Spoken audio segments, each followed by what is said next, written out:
Well, at the Gympie Music Muster for 2024, and my next special guest on 2TM is the one and only Melanie Dyer. Hello. Hello, how you going? I'm good. I feel like we've been catching up a lot this year. It's been great. I know, I've seen you the most, I think, out of everyone. More than my family. Oh, well, we've had obviously Tamworth at the start of the year, then we had CMC Rocks. Yeah, now we're here. Yes, and I think also I was talking to you on the phone about the single Had to Be There as well. That's right. And you're on your Had to Be There tour at the moment. Yes, this is officially, this weekend at Gympie is kicking off the tour.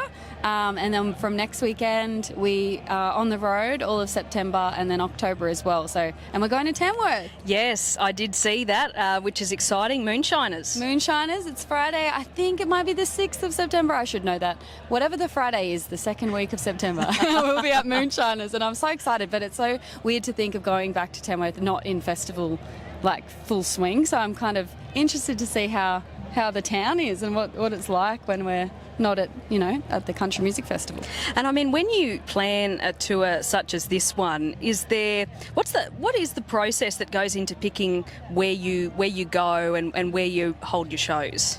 That's a good question. Well, on this particular tour, we are doing a different format. So normally I tour with a band, but we're doing a acoustic sort of format, but it's also got, some built up tracks and things. So it's still quite a big show, but we wanted intimate venues. I guess the size and capacity of the room matters, but also if they generally host country music, that's a good thing. So Moonshiners is obviously a pretty great supporter of country music in Tamworth, being in a honky-tonk bar. So, yeah, that's kind of how we did it. We just wanted to do intimate venues so we can connect with, 100 people on these shows.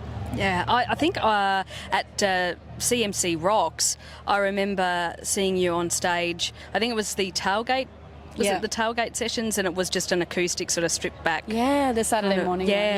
Performance. So is that sort of like what we can expect? Yeah, well, that was very much stripped. That was just Jackson and myself, so just 2 acoustic guitars. So it's more built up than that. We've got some production magic happening as well as some lighting and stuff. So it's a bit more. It's kind of between that very raw acoustic and the full band set. It's halfway, I would say. Right. Yeah. Well, you have to get your tickets and head along to Moonshiners and see what it's all about. You have to be there. Yes.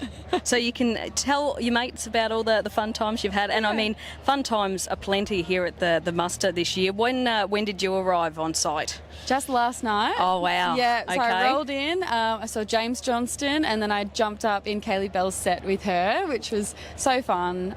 But it's such a vibe. I haven't been to Gympie for 7 years. So really? 7 years? 7 years. That's a long time. It's a long time, especially in a musical lifetime. It's, kind of a couple of albums worth of time. So I'm excited to play our set tomorrow night. It's going to be songs that people haven't heard before, so that's exciting. And I saw some of your merch in the merch tent Did here you? as well. Yes. Good. Well, that means it's still there. Come on, people, you got to buy it. So people need to buy up. So buy merch, buy tickets. Merch. I got some dust hats. It's very relevant out here in the dust. Oh my goodness me! I was only thinking this morning I am going to struggle to get so much of this dust that is in everything. Every crevice. But that proves that you've had a good time. So, I think so. Now.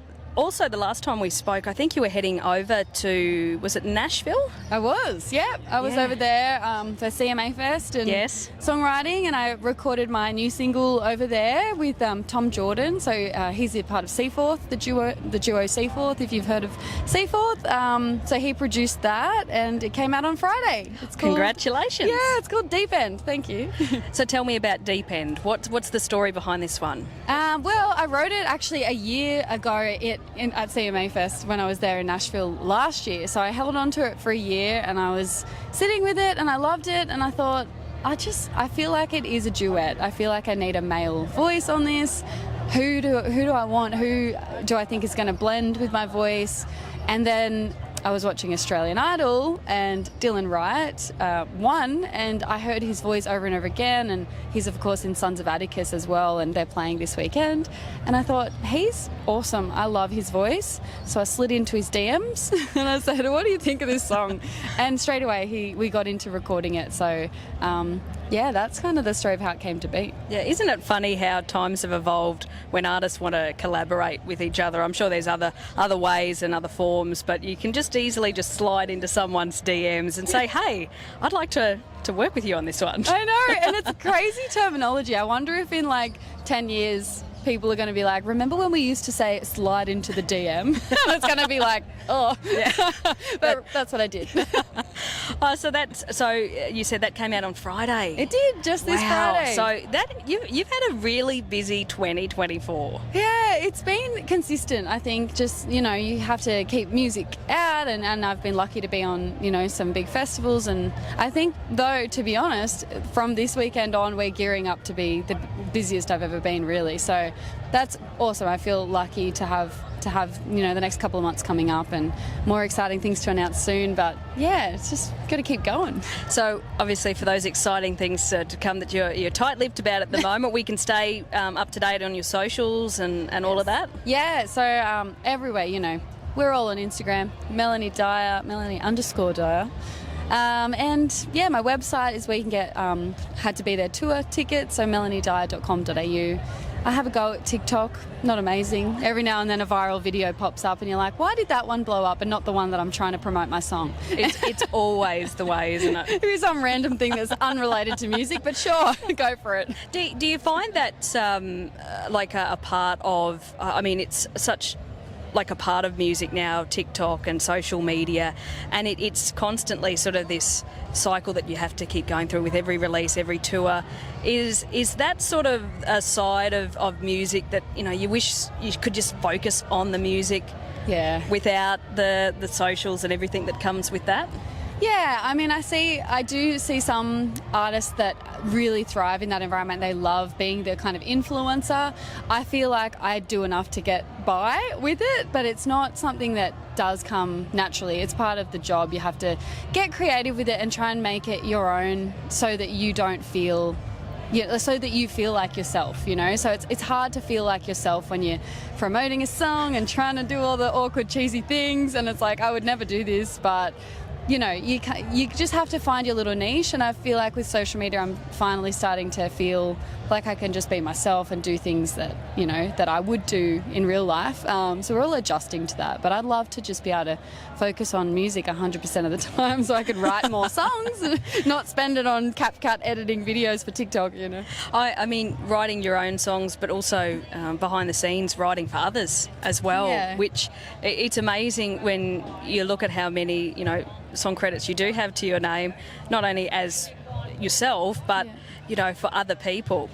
You're extremely talented. Oh, thank you. It's funny, I need to be more disciplined with my own writing for myself, because I love writing for other people, and they ring me up, can we do a Zoom next week? I'm like, yeah, and next thing I know, I haven't written a song for myself in 6 months, and I'm like, oh.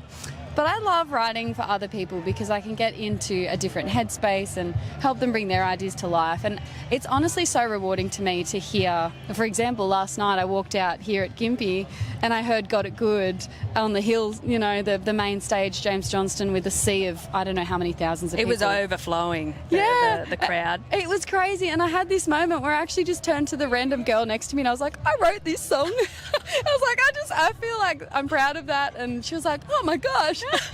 I was never do that. I was going to ask, what was her reaction? She was like, she got a photo with me. She was like, oh my God. I was like, by the way, I'm also a singer. I'm playing on Sunday.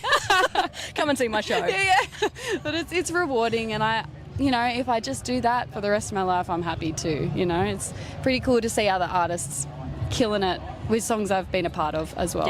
Yeah, and speaking of songs being a part of, I know just in the last couple of weeks I've caught up with a good mate of yours, Caitlin Shadbolt, talking about her new music, and obviously one of the first songs that we spoke about was Country Music Never Made More Sense, which you're on along with Sammy White, Sarah Buckley, and I think when I spoke with Caitlin about that song, I could tell, and I get the same sort of feeling with chatting to yourself, Mel, that it's not just about putting a song out just to put a song out. You really want to put a song out that you're proud of and it means something. Yeah, that song was so funny. It's we all got together and we just had this like little girls writing writing shoot, girls go away for weekends or whatever. We were like, let's do a songwriting camp.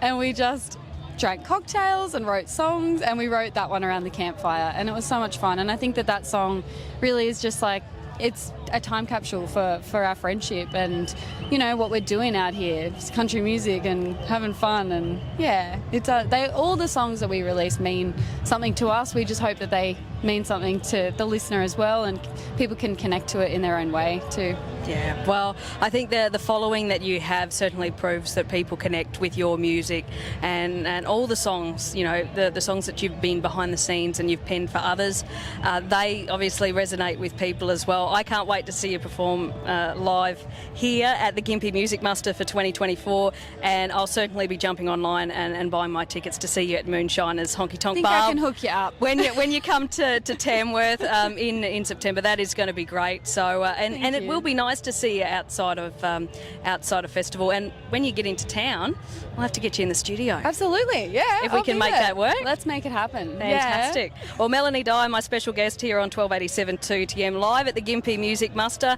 Mel, you enjoy. Thanks, Sharnae. See ya.